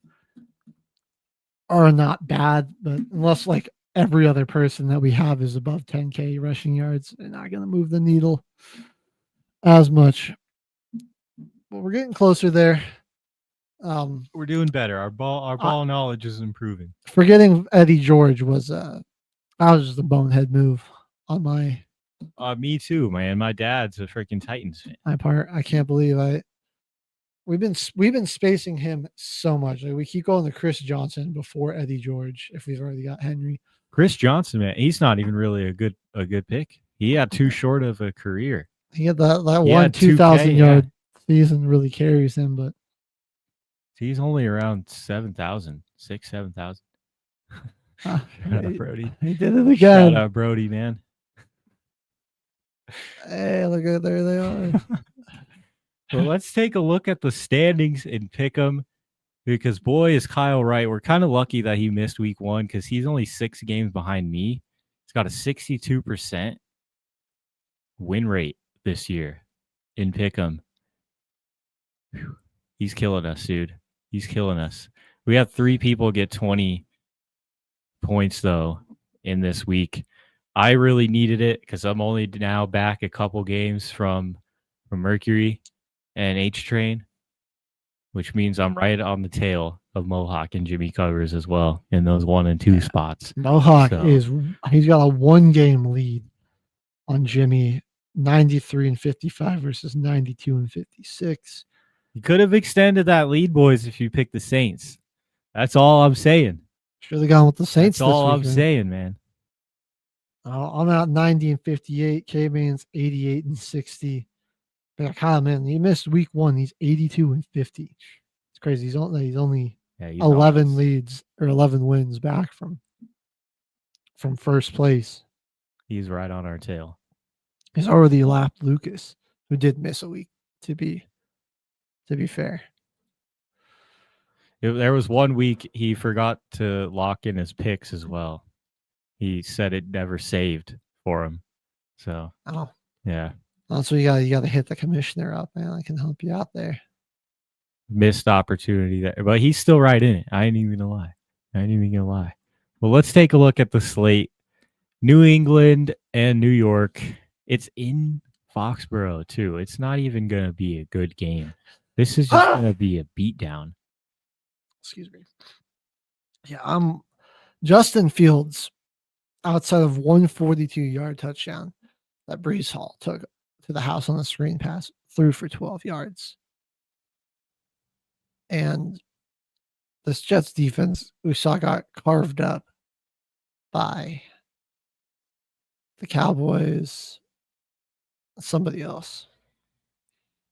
Tampa a little bit. It's going to get carved up even worse now. New England's got like one of the most explosive offenses in the league. You don't have Sauce Gardner there. No Sauce. Quinnen Williams is gone. Your run defense got a little bit worse. Yeah. I got New England by a lot. Landslide victory. All right. We got like a punishment for Spain, apparently. Our first ever NFL Madrid game. And the NFL rolling out Washington Commanders versus the Miami Dolphins. Miami's offense kind of been getting it going, and the Commanders' defense is terrible. You got Waddle and Achane playing really well. They're killing it right now. They don't really have a super good pass rush for Miami to speak of. So I'm going to go with the Dolphins. I think there could be some big plays in this one just because of how porous this Commanders defense is, and the Dolphins defense hasn't been much better, so you might get some big plays from Debo or Terry McLaurin. This has the potential to be like a bad team, like a game between bad teams that turns out to be like mildly interesting, or somewhat interesting, just because they both got so many weaknesses that it'll be easy for the other team to exploit those weaknesses. But then again, it is Miami and Washington. They've been pretty bad this year. Dude, but for the people of Spain, I'm hoping it's just one of those dumb bad team shootouts.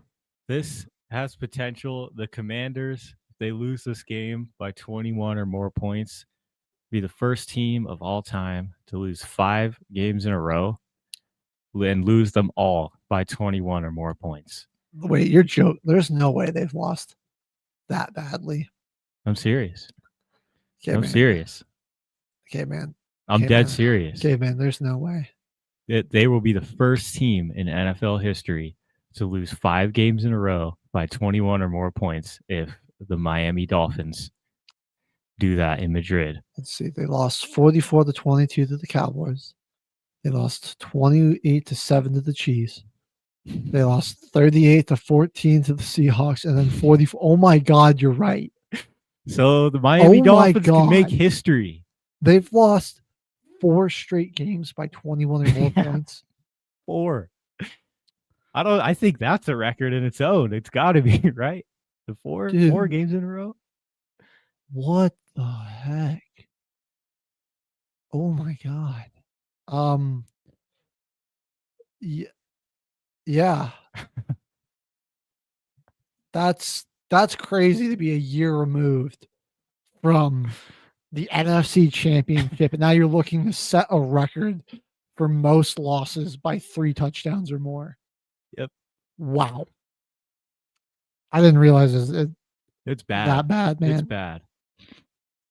Another update for Washington. I saw the clip. Go look at Deron Payne's Instagram story.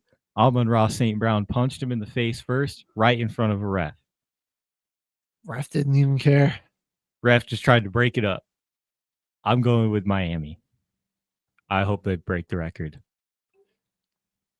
They made history. Their offense made history before, 70-20. They can do it again. They can do it again. Now we've got another. This might actually be a good game. Carolina. Revenge game for Atlanta. I don't know. Like, the Falcons have been all over the place. But also, I mean, thank goodness this game is in the 11 o'clock window. Because, man, these two teams are not very good. The quarterback play is going to be bad. Bryce Young has, I think, like the past maybe 3 weeks, at least the past 2 weeks, thrown for less than 130 yards. And Michael Penix has been incredibly inaccurate. Nah, he got picked up. He got picked off by Alontae Taylor. I'm gonna go with Atlanta. I'm gonna go with Atlanta, just for the fact that I think they got better skill position players to break through. Tampa Bay and Buffalo. I'm going with the Bucks here. Honestly, yeah, I think their defense, Todd Bowles, is gonna go crazy.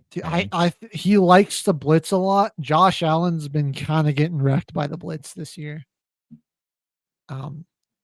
Their run block hasn't been as great either. They were like red hot in the run. I feel like the season. Tampa, that was sort of a one-off with how bad their run defense was, that I think it'll be better. And again, like when the Bills can't run the football, their offense really struggles. I do actually see this being more of a shootout, but I just think ultimately Tampa's going to be able to make the play on the flip side of the defensive ball. They're going to be able to eventually limit the run, or they're going to have that big blitz that creates a swing momentum shifting type of play and helps them get that W. But like a 35-31 type ball game would not shock me here. Both these defenses have been pretty bad. Pretty suspect. All right, I'll dude. go Tampa as well. I want to pick Buffalo.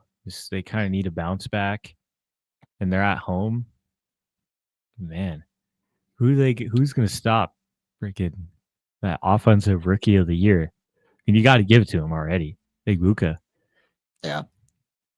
Went crazy last week. That Bills secondary is still banged up too, man. Might be Tez Johnson freaking 3 touchdown day. Literally.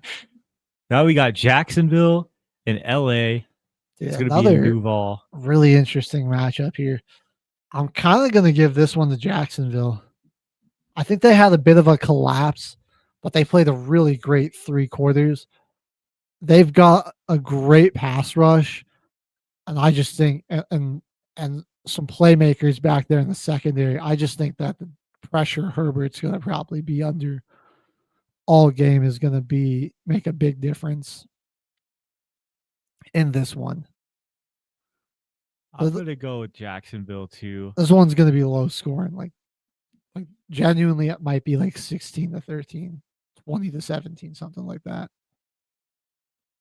Because that's really like both squads are going to have to rely heavily, I think, on their defense. Jacksonville just can't get any consistency going. Their offense should be better than it has been. See if Brian Thomas Jr. is healthy. I'm actually going to pick the Chargers. I'm still going to stick with the Jags here. Yeah.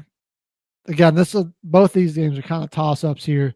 Yeah. I'm going with the team that I think is going to be able to get done more in the trenches and bring some pressure. Now it's another divisional matchup. Marvin Harrison Jr., just a little news, went in for surgery for appendicitis and is out for at least a week, possibly longer. What the? Gee, well, man, ruptured appendix. Could happen to anybody. Yeah. It could be fatal, so I'm glad he's okay.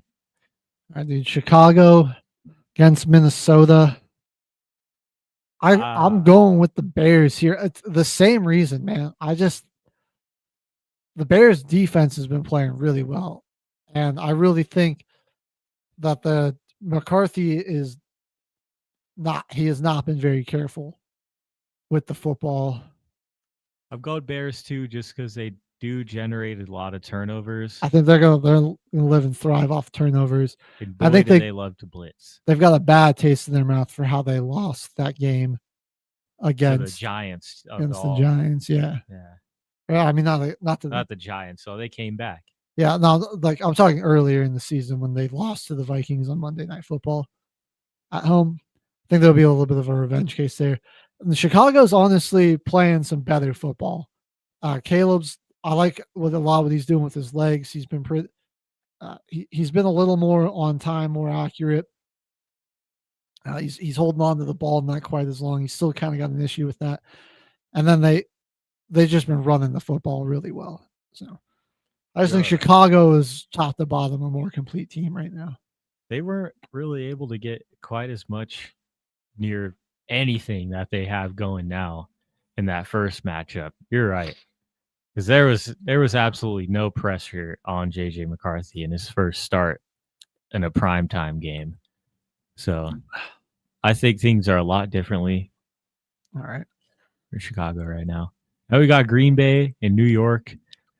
Dude, this is gonna be I want to say bounce back game for Green Bay, but at the same time, dude, the only players that are healthy on the Giants are on their defense. And they're pretty good. It's not a bad unit. Yeah, they have been kind of struggling the past few weeks. They've been struggling a little bit against sucks. They've been struggling against the run too. It's sort of, and I mean, you got famous Jameis back there, which could be good or bad. Could be like the secret weapon or their harbinger of doom, because he'll be slinging a rock, but it's like to who? I don't know. Yeah. I'm going Green Bay. Josh Jacobs, big day. Yeah. Man, this feels exactly like the type of game Green Bay is going to find a way to lose. It It really does. I'm going to go with the Packers here. Jimmy, I'm going with the Packers here. But, man, if they lose this, I might actually take you up on that bet about them not winning double-digit games. Because, dang, they look terrible. Now we've got our third divisional matchup coming up. Bengals are going to Pittsburgh, playing the Steelers. Who do we got here? I'm just going to go with the Steelers. I mean, man, we saw this matchup earlier in the year already on primetime, and it was kind of a show. Now the Bengals can't figure out a way to win the game. Steelers defense has been playing better. I'm going to go with Pittsburgh. I think that we're not going to see as crazy as a performance. Moving Jalen Ramsey back to free safety definitely has made a difference. And like it seems like the pass rush is finally starting to generate an impact. But now I'm just uncertain on how Rodgers is going to play and what they're going to be like. So I'm taking Pittsburgh. I don't feel great about it though. I really don't.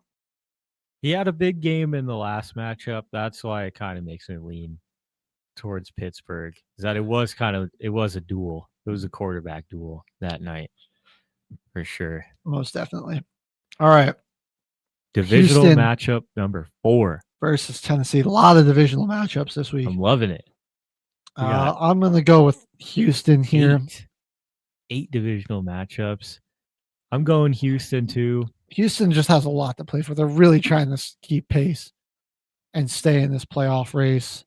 And again, I pray for Cam Ward with Danielle Hunter and Will Anderson coming after him with his offensive line. And they've kind of figured something out in their offense with Davis Mills. They're somewhat successful. And there's a good chance CJ Stroud's back anyways. He's coming back from concussion. Okay. He's still listed as questionable last I saw. It's at least day to day by now. It does seem like he's trending towards being back in the game. That is good to hear for Texans fans, though. And also, like, who's gonna challenge Derek Stingley? I like Ayumanu, Shamiri DK. Maybe that if you need a random ad, Houston Texans defense could be the play this week. Could be the play. I feel like a lot of people just have that defense already. They've been despite the team's lack of success, they've been really good this year. They have. Another division game here. Dude, we got. This is number 6. San Francisco taking on Arizona. It's in Arizona. Brock Purdy might be back. Regardless, that team's been playing really well. I think this might be closer than some people think, but I am going to go with the 49ers here. Arizona's defense locked a few things in. I don't feel super confident about it. I'm not going to lie, because Arizona's defense has been playing really well. They locked it in. But I'm still going with the Niners. Yeah. Guy, you kind of have to. All right, Seattle versus Los Angeles. The Rams, that is. This is another division game. This is a tough one to game pick of the week, dude. I mean, it's in LA, but that doesn't really do anything for home field advantage, especially when Seattle's not, a short plane trip down. This is going to be a huge test for the Rams' offensive line. Seattle's defense, man. We don't want to get old Matthew Stafford hit too many times this year. That's been the only worry. Keeping him healthy, keeping him protected. And this pass rush went crazy on Jacoby Brissett last week. I don't think that was just a flash in the pan either. They've been going off. It's the Sean McVay offensive mind versus the Mike McDonald defensive mind, the rule of the head coaches. I'm going to go with the Rams here, though. Me too. I think they're at home. They're going to be a more experienced team in this one, I think. I feel like what's going to kill the Seahawks in this one is Anthony Bradford. That guy's been just look up Anthony Bradford on TikTok or YouTube, and you'll probably find like lowlights of him. I'm not going to lie. He's one of the worst. If the Chargers guard was ranked 36, Anthony Bradford is 37. And he made some solid blocks in this on the season, and he's good about just like getting guys to go to the ground. But there are like so many times where he is like there will be a play and he just doesn't like block anybody. Like he's just standing around, doesn't make contact with anybody. He just kind of like looks lost out there. feel like the Rams might be able to exploit that. We'll see. I don't feel super confident in the Rams taking it. Again, this is a very coin flippy type of game to me. Two really explosive offenses, despite that O line and being pretty bad for them. All right, Baltimore, Cleveland. 7th of the day, 7th divisional game. I'm going with Baltimore. Got Lamar They're back. red hot. We saw what they did to this Browns defense, which has been really good this season with a healthy Lamar in there. They didn't even really get anything out of Derrick Henry in that one. So, yeah, Right I think this will be. Ravens want to get back in that playoff conversation, and they'll be right at 500 with a win on Sunday. Boy, do they need it. I'll definitely be rooting for the Bengals. Just I know. Crazy for them, but yeah.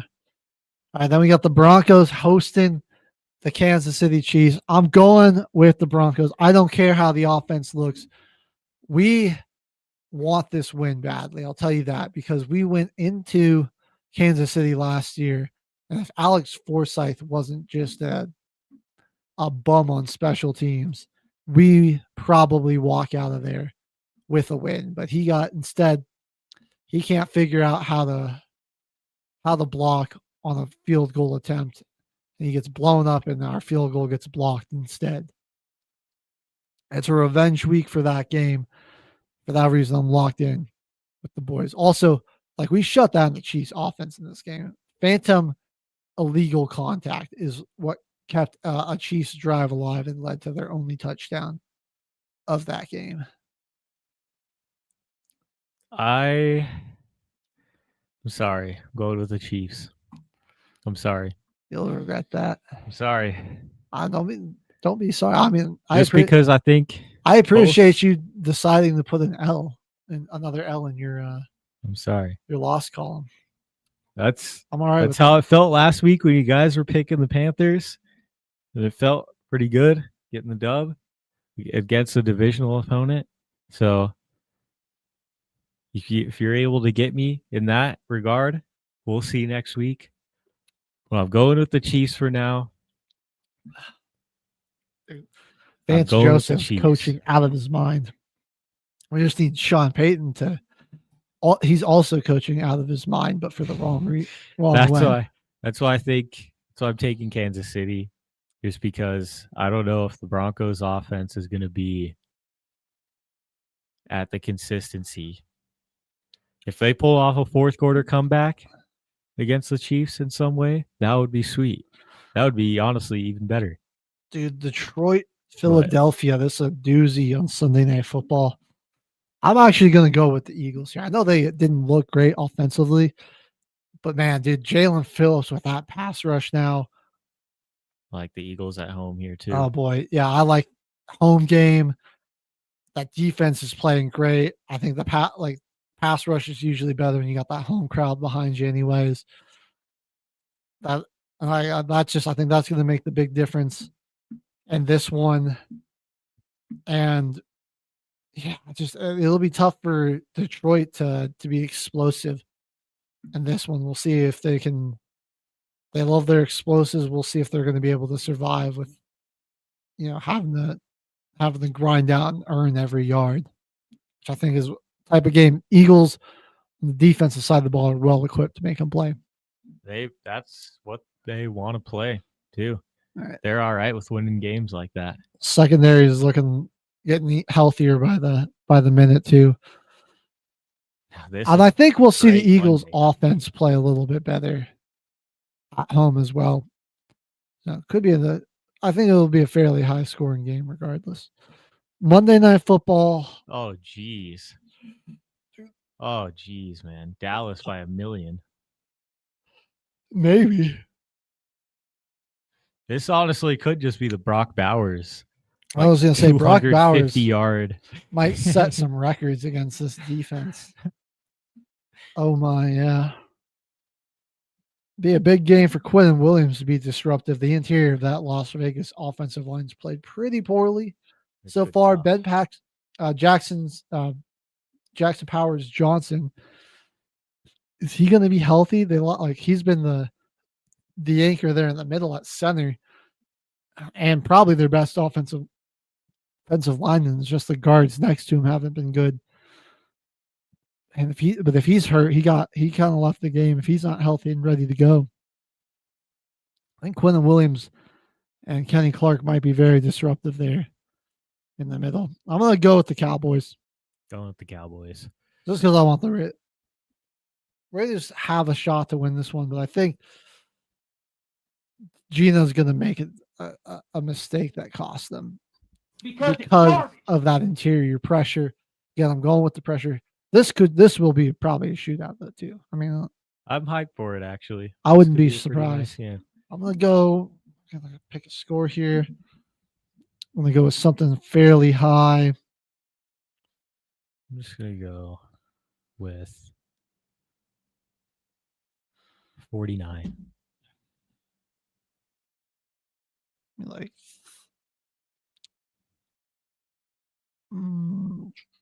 Like 73. Oh, 38-35. I like it. Might be crazy. I like that. I just don't see a lot of defense coming in this one. I really don't. Makes for a good Monday night game. Yeah. And both of these teams are out of the conversation for the playoffs. So. Yeah. Oh, all right. So we have gone over our time. We got to sign off the year here really quick. Thanks again for watching another edition of Till the Final Whistle. We'll be back next Tuesday for Football Frenzy and Wednesday for the normal sports show. We'll catch you guys next time here on Military Broadcast Radio. Justice Jackson, they captured Herman Goring alive. Tell me about him. He's the face of the Nazis. I'm going to put Goering on trial. Ever escapes the hangman's noose. Very sure of yourself. No man has ever beaten me. Goering has to fall. You don't just have to win, you have to be flawless. You're walking into a trap. Knowing what we know now, would you still follow Adolf Hitler? Nuremberg, rated PG-13, now playing only in theaters. Ladies and gentlemen, thank you for tuning in to Military Broadcast Radio. As we wrap up today's show, we want to remind you that the podcast of today's episode will be available right after we go off the air. So if you missed any part of the show or want to listen again, be sure to check it out. And remember, we're here to support and honor our veterans. Your stories and experiences matter, and we are committed to giving you a platform to share them. That's right. We're here to give our veterans a voice. So don't forget to catch the podcast and stay connected with us. Giving our veterans a voice.